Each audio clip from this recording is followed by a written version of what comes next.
Hello and welcome back to Tetris Football, and today I'm going to be reacting from my Premier League predictions from the start of the season. And I'm nervous, to be honest with you, because some of these predictions are going to be absolutely shocking. Some of these are going to make me look like I have the ball knowledge of a dead fish. Honestly, some of this is going to be absolutely embarrassing. Let's get straight into it. Yeah, this is awkward. I thought Fulham would finish last, as in bottom of the league. And they're 10th. They're 10th. Lads, that is halfway up the league from where I thought they would finish. This prediction is absolutely diabolical. I really am sorry, Fulham fans, because this prediction, it's just rude. As for why I thought they'd finish down there, honestly, I didn't think Marco Silva was good enough from his jobs with Everton and Watford, but he's completely proven me wrong, answered the questions like, would Mitrovic score enough? Of course he scored enough. He's one of the top scorers in the league. So yeah, he's honestly made me look completely stupid. I mean, I don't know what I was thinking when I made this prediction. I must have had vodka with my morning Cheerios there, because that is an absolutely embarrassing prediction. So sorry to Marco Silva, and sorry to Fulham. Well, in 19th, I thought it'd be Bournemouth, and they have also improved me wrong. If all these predictions are like these two, then this is going to be a horrible video for me. And to be fair, I'm kind of annoyed about this, because I do think if they had kept Scott Parker, this prediction would have been bang on, because he was absolutely rubbish as a manager. But they got in Gary O'Neill, who has done a fantastic job. When they brought him in, he went on like a 6-7 game unbeaten run. Absolutely ridiculous. But they ended up with a comfortable 15th. But why, Bournemouth? Why did you have to sack him? I would have got this right if you kept Scott Parker. I'm convinced of it. But yeah, that is two predictions, two wrong. Let's just see who else I had going down. So I thought Everton would go down, and lads, this was close, because if Everton had drawn against Bournemouth on the final day, then they would have been 18th and gone down. But no, Abdoulaye Doucouré scores a 57th minute goal, which keeps them in the league, because if they'd drawn, goal difference would have relegated them. And this would have been my first spot on prediction, but it wasn't to be. Thanks, Doucouré. 17th, I thought Southampton would survive. Yes, Southampton, that pig-sick team from the South Coast who bottom of the league. They finished the season on just 25 points. I mean, I knew they'd have a bad season, that's why I said 17th, but 25 measly points, and this is honestly just pathetic. They were basically a team of James Ward-Prowse on the Man City under-18s. But I did think that that team, they had enough talent, and with James Ward-Prowse always scoring free kicks, I thought that'd be enough to just about keep them in the league. But in the end, I think boardroom decisions have relegated this club. I mean, firstly, Hasenhüttl, yeah, he probably had to go, he'd grown stale. But choosing Nathan Jones as his replacement, he's only ever succeeded at a managerial job in Luton. And even then, the ex-Forest Green manager is now doing better than him there. So is he really that good of a manager? Clearly not. He was even intimidated just by working Premier League players. An utterly diabolical choice. And then choosing to persist with Ruben Selles, who I don't think he's even had a first-team managerial job before. Choosing to persist with him instead of going and bringing in someone like Big Sam. Absolutely diabolical decision-making.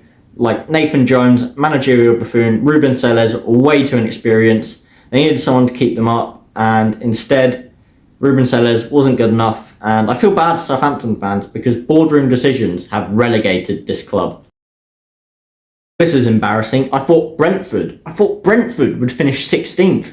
Instead, they've come 9th and almost gone to Europe. Why did I think losing Eriksen would hurt them so badly? And I guess I thought they were too much of a one-man team with Tony, but other players have stepped up, like all their centre-backs contributing from set pieces. They've been brilliant at those this season. And then Brian Mbeumo as well, he's just so close to double digits in the league, got 9 goals. Even Johan Wieser, the third choice striker, he's managed to get 7 this season. So yeah, Brentford, I got this one wrong. I think actually a lot of people got this one wrong. And yeah, well done to Thomas Frank, done an absolutely brilliant job, and another abysmal prediction from me. Oh, come on, this was so close. Just 1 point separated Bournemouth in 15th and Forest in 16th, and Forest had the better goal difference. Honestly, well done Steve Cooper for keeping Forest up. But lads, I'm annoyed I got this one wrong. I was so close, just 1 point, are you kidding me? Well, I thought Leeds would survive, and I thought after narrowly escaping relegation on the final day last season, and absolutely massive clubs like Leeds would see that as a wake-up call and actually push on. They wouldn't get too much better, but they'd get better enough to finish comfortably away from relegation. Instead, they declined even further, and it's sad to see Leeds go down after just 3 years. And there's only going to be good memories of Bielsa, the crazy Bielsa, that Leeds fans, they didn't even get to watch in the stadium because of COVID. And keeping Jesse Marsch in the job, rubbish decision, he clearly wasn't good enough. And what even was the point of Javi Garcia? To have him for a couple games does pretty much nothing in the job, and then bringing in Big Sam to try and keep him up when he's got really difficult games and not enough time to work with the squad. They're doing better off just jumping straight to Big Sam, and then maybe they would have survived. Another one I got embarrassingly wrong, and to be honest, I just didn't think Brighton would score enough, but under De Zerbi, that has certainly not been a problem, especially with Irish wonder kid Evan Ferguson banging in the goals. I mean, towards the end of the season, even Undav was getting on the score sheet, and yeah, despite spending most of the season looking as useful as a bag of cement on the pitch, even Undav's come good, but I do believe if they had kept Potter, if he had stayed despite their early season form, this prediction would have looked a lot better. Apologies for that, you would have just heard someone at my door. But moving on, I thought Wolves would finish 12th, and what actually finished there is Chelsea, and this is frustrating. Another one that I was just one off, and the thing is, just one win separated them and Chelsea. In all honesty, this is not how I thought Wolves season would go though. I did not think that they would be bottom of the league at the World Cup break, and I thought they'd be comfortable most of the season, but they weren't. But in the end, Lopetegui came in, steadied the ship, done a brilliant job. I mean, they battered Liverpool 3-0, and it was close, but that's another one wrong. Let's see who's next. Yes! Come on! I finally got one spot on. Thank you, Palace. Especially, I've got to thank Roy Hodgson, because under Vieira, this was not going to happen. Their main problem was not scoring goals. Hodgson come in, got them banging in loads of goals. Eze, Elise, Saha, even Edwards getting on the score sheet, and he was thought to have been a flop for a while. But honestly, thank you, Hodgson, because under Vieira, even though I thought he was a decent manager and he'd get them 11th, they were starting to look absolutely rubbish. Hadn't won a game since Christmas for so many months. But now, Roy Hodgson came in, done an absolutely job, and thank you, Roy. You absolutely saved me. I'm just so relieved I finally got one right. And back to the horrible predictions. I don't even know why I predicted this, because Newcastle have been one of my favourite teams to watch this season, with players like Isak and Bruno Guimaraes, and I've really enjoyed watching Newcastle this season, so I don't know why under Eddie Howe I predicted them to finish so low down the table. Instead of 10th, how about top 4? They got into the UCL places, honestly. After last season, predicting 10th, that was pretty good for them.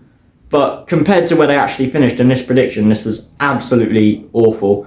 I'm just still confused as to why I said this. The only reasoning I can have is we made this video so early, they didn't have some of their signings yet. But 10th, absolutely awful prediction yet again. They're in the Champions League. I said Leicester would finish above Newcastle. Leicester? Are you kidding me? What was I thinking? This prediction actually makes me look clinically insane. I said they'd finish in the top half. Instead, they slipped down to the relegation places. I thought they would slip a little from last season. They've slipped into the Championship instead. I thought they had a decent squad even despite losing Schmeichel and Fofana. I thought their players were still decent enough. But after this season, they're quickly made to look like a bunch of drunken hobos had wobbled onto the pitch. Honestly, I'm not embarrassed by this, but Leicester as a club should be. How did they get relegated with the players they have? Oh, come on. That is the third one that is just one spot off. The worst part about this prediction is I thought Villa would get 8th under Gerrard, who has proved to be as good a manager as I am a brain surgeon. Well done to Emery for rescuing that horrendous Gerrard mess. And Villa are back in Europe while Spurs didn't even get Conference League. This was massive for Villa, but could you two not swap places? Because otherwise this would have been an absolutely incredible prediction. So I said United would finish 7th, and this wasn't me saying Ten Hag was going to be a bald fraud of a manager. I just wasn't convinced by him and thought he needed a bit of time to really get United firing again. And to be honest, I'm still not convinced by him, especially when you look at their away form and you also look at his persistence with picking an absolute lamppost like Wout Weghorst. So I'm still not entirely convinced by him, but they were good enough to get it third in the end. They sealed top four, which is a great season for them, and he is probably United's best manager since Ferguson, except from the special one himself, Jose Mourinho. Anyway, I said 7th. They clawed 3rd over Newcastle, and another one I got wrong. So, I predicted Spurs to get 5th. In the end, they didn't even get any European football. And the weird thing is, people predicting Spurs 5th was unexpected. Most people were saying top 4. A lot of people were saying title challengers, which, why? Whoever thought that should be locked up in a mental asylum. Because the signings they made, Perisic has been good, yes. Forster, a decent backup keeper, but he ended up starting towards the end of the season, which is not what you want. Jed Spence completely ignored by Conte and loaned out after 6 months. What was the point of that? Who else did they sign? Who else actually? Longley, he was bang average. Bissouma, he's decent, but he's not really the top level. So yeah, honestly, why do people think Spurs would do so well? Especially with a player like Richarlison. He scored 1 goal all season, he cost 60 million. Yeah, honestly, Spurs had a rubbish season. I thought they'd get 5th, which would have been quite a bad season.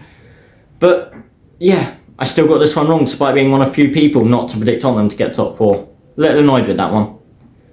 Into the UCL places, and I was one of those who predicted Arsenal to get back into the top 4, back into the Champions League. Did I expect them to get near the title though? No, although I do think the end of season collapse sort of shows the real level of that team when they weren't riding on the momentum and with no pressure. I do think that they have had a good season, although this is probably their one chance to even get close to the league, and they absolutely bottled it. However, they still finished 2 places above where I expected, so yeah, another one wrong. Oh dear Chelsea, I thought you'd get 3rd, but what actually happened is just sad really. I was convinced that you would have got top 4 with the signings you made. I mean, top 4, it would have been a lot better if you'd just kept Tuchel. You've ended up with a Potter-sized mess at the club under Todd Boehly. And this season, I mean, how does a team spend 600 million and not get top 4? This season for Chelsea is an absolute disgrace. So I'm doing 1st and 2nd together, and yes, I thought Liverpool would win the league. And don't look at me like that, this wasn't an awful prediction. Despite their poor season, the year before, they'd been challenging for the quadruple, and most people saw them as the only suitable challenge to City. A lot of other people thought they'd win the league, but instead, a season where they just couldn't find a way to perform away from home, did okay at home, and in the end stumbled to 5th in the league. And it's embarrassing for them to be in Europa League football with the team they have. They're going to be playing against plumbers from Kazakhstan next season in the middle of nowhere. But City, this team, they're utterly just unbeatable. And if they do win the treble, surely they got to go down as one of the best teams that's ever been seen. Anyway, that is it for this video. If you enjoyed it, please remember to like, comment and subscribe. And tell me which one of these predictions was the worst down below in the comments, and I'll see you guys next time.